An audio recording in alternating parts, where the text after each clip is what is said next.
Hey everybody, this is Justin. This is my second video. In the first video, I told you about my expectations that were different from realities and my first impressions of living here in Germany. In this video, I'm going to talk about my top 5 favorite German down-home soul food meals that I love to eat. And I would throw in an extra one that would have made the top 5, but technically it's not German, even though I love to eat it as well. So let's get started. Number 5. Number 5 on my list is something that we eat every Christmas, and it is called Sauerbraten or sour roast. Traditionally, it used to be made from horse meat, and I'm glad they don't do it anymore. Now, you normally get it with beef, but the process of preparing it is the same. It was traditionally made as a way to preserve the meat over a long period of time. You let it marinate for about 5 to 10 days. According to my mom, they used to bury it underground. Now we don't do that anymore, but you still have to let it soak up this sourness, whether you're using pickles or whether you're doing something else, to let it soak up this sourness about 5 to 10 days before you cook it. So you have to be ready and prepared to do it. Once it's finished roasting, then you would normally pair it with 2 of the most traditional Christmas sides, which is rotkohl or red cabbage and dumplings, but not the dumplings that I'm used to in America. These big, large potato-sized dumplings that people love to enjoy here. So it's a meal that we love to eat around Christmas time, and I would say I eat it around Christmas. That's normally enough for the entire year, but it's so authentic that it's something that I would recommend that you eat. Number 4. Number 4 on my list is something that I enjoy eating, and it's something that my mom used to try to make, but it's something that I never thought was very good until I came here. And my taste buds, of course, change as you get older, but I also love the way Germans do it, and that is sauerkraut. Now, the way my mom used to eat it would be basically she would take the fermented cabbage, add some little small windows into it, and cook it, and it was just too sour for me. I couldn't handle it. I just couldn't handle it at all. Now, the way the Germans do it, which is actually pretty interesting, is that they will mix in mashed potatoes. The mashed potatoes will take away some of the sourness, so you're just not eating straight sauerkraut. You're eating sauerkraut with mashed potatoes, and of course they will add some form of sausage into it to make it delicious. Now, this is also one of those meals that they use during the winter time to help that you could easily preserve because it's fermented cabbage. And they can preserve it in jars for a very, very long time, pull it out and cook it. Now, but on top of that, this sauerkraut is actually very delicious for you and is very, very healthy for you. Maybe the sausage they add to it are not, but everything else is a great meal to have. And you technically could have it without the sausages. But of course, if you're like me, the sausages add that extra flavor, just hits it right over the park. Number 3. Number 3 on the list is something that I would eat probably when it's too hot outside, but it's very delicious. It's also something that you use that is pickled fish, and it's called herringstip. That you put in this sour apples and sour pickles, mix it with yogurt and onions, and give it a chance to pickle itself after a couple of hours or days, whatever, and it tastes very delicious. Normally we'll eat it with boiled potatoes. So this is one of those meals that I enjoy eating you can make without even cooking it because it's pickling, but it tastes so delicious. That's why it made the number 3 on my list. I could probably eat that thing 3 days in a row and not get tired of it. It's just so good. It's something my wife enjoys making, and it's something my wife has enjoyed since her childhood. So that's why I love it. Before I get to number 2 and number 1, I'm going to talk about a German meal, or at least a meal that Germans love to eat, but it's technically Austrian, and that is Wiener Schnitzel. Only because of the technicality, it did not make my list. It will probably be number 1 otherwise.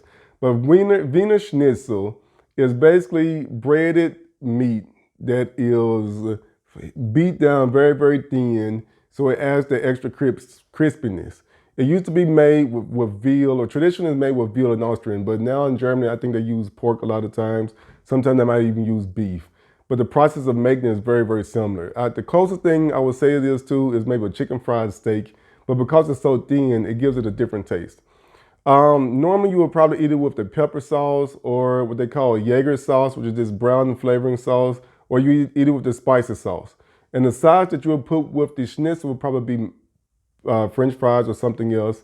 and it tastes very delicious. Like I said, if it was a traditionally German meal, I would probably make it number one on my list, but because of its small technicality, I'm take it out. But that's okay, because I still got two more great meals to come on the list this way. Two. Now, number two on the list is probably the most surprising for me, and that is asparagus, or Spargel, as they call it in German. It is actually considered one of the royal vegetables here in Germany, and Germans love to eat it. And I used to not understand why, but now I do. Traditionally in America, you'll see green asparagus. In Germany, they have both green and the white asparagus. But what's the difference? One, the green asparagus is allowed to grow above ground, which I just learned. And because of the photosynthesis and connection to the sun, of course, it's going to turn green. White asparagus is grown underground and has no chance to get some color from the sun. No photosynthesis cannot happen, at least the way they explain it. And so that's why it remains white. Nevertheless, it tastes very delicious. And normally you get these very, very thick pieces. When I first saw the price for asparagus, I'm like, man, this is almost as expensive as a piece of steak. I'm like, so why are people buying it? I already had a steak. Well, if you sit down and give it a chance, you will find out that it's delicious. And they normally have the asparagus paired with this Hollandaise sauce that is when it's put together, it's very delicious. Now, what I normally do, because I love to eat, I will probably get the asparagus on one side and I will get pair it with the schnitzel, just because I love to pair them both. Now, what's really cool about the asparagus is when asparagus season is on, you know it. There will be a stand on every corner where there's either selling strawberries or asparagus, because they're both harvested around the same time. And every restaurant, every broad house will make a special asparagus menu because it's just that popular. And when you look around the restaurant, everybody's ordering asparagus, either asparagus by itself or asparagus with a piece of ham, asparagus with schnitzel, like I like to eat it. And it just, wow, the craziness, the excitement the craziness and excitement of it is just amazing. I'm surprised there's not a festival. I'm pretty sure if I looked it up, there is an asparagus festival here in Germany. Number one.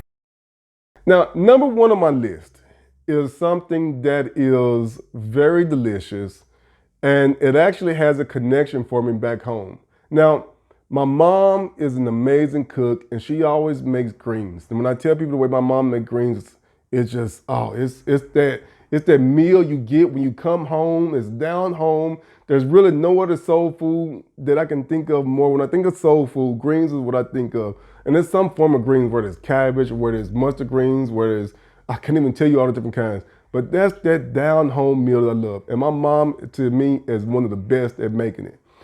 And of course, the way we like to do in America is that we'll put a big piece of fat back inside of it to give it that extra flavor. There's even a song called Fatback and Collard Greens, and he can't get enough.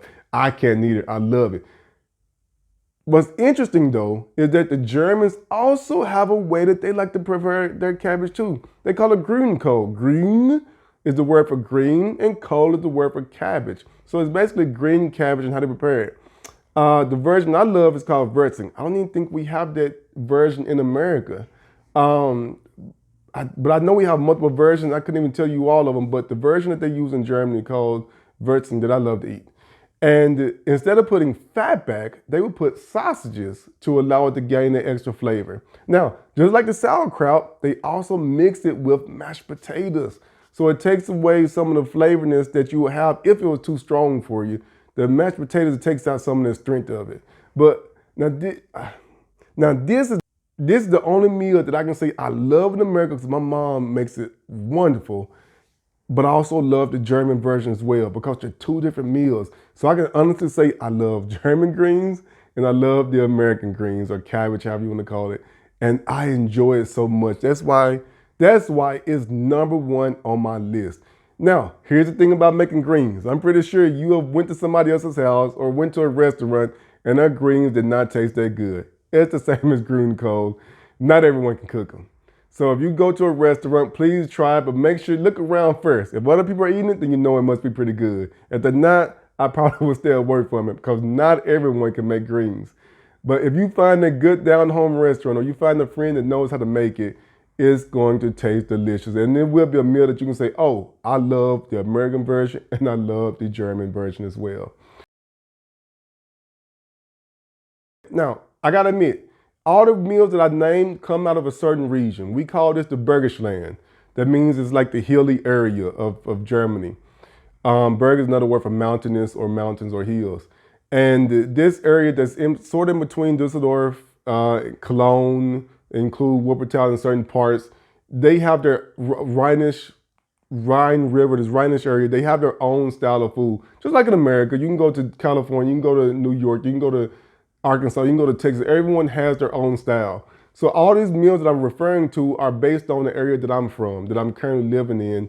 And I'm pretty sure if you go to any other part, you can get these same meals, but I feel like the area that I'm from prepares them the best and they taste delicious. So when you come to this area, when you come to Cologne, those are the down-home meals that will go straight through your body, go straight to your heart, and it will literally connect to your soul if you try one of these 5 meals that I have named in this video. So with that, I'm signing out. Have a good day, everybody. Look forward to my next video when I tell you about what it's like to actually eat in a restaurant in Germany and some things to expect. Peace.